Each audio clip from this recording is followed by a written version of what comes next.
Hello everyone, welcome back. In the previous video, we understood the Revit interface. Now, in this video, we will learn one of the most important concepts in Revit: project, family, and template. If you understand this clearly, Revit will become much easier for you. Before we go into Revit, let us understand this with a simple example.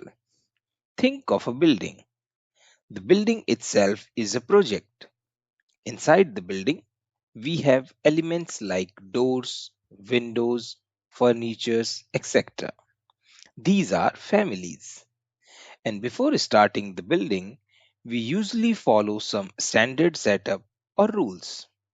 That is called a template.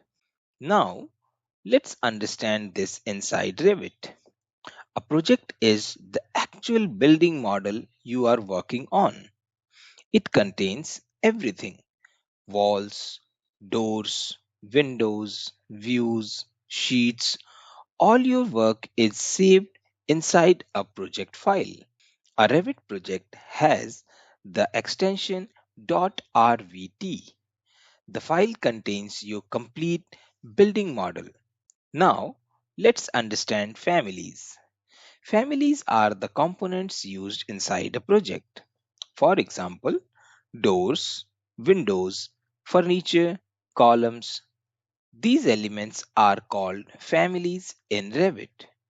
Families are also parametric, which means they can change their size and properties easily. Let's place a door inside a wall. Now, this door is a family inside a project. If I select it, I can change its properties like width and height. Now, let's understand template. A template is a pre-configured starting file. When you start a new project, you select a template.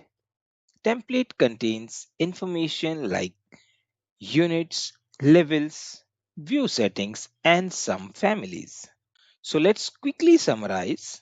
A project is the building model.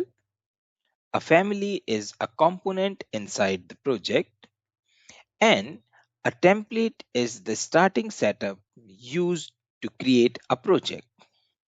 Now that you understand these concepts, we are ready to start working on your first project. In the next video, we will create a new project and set it up properly.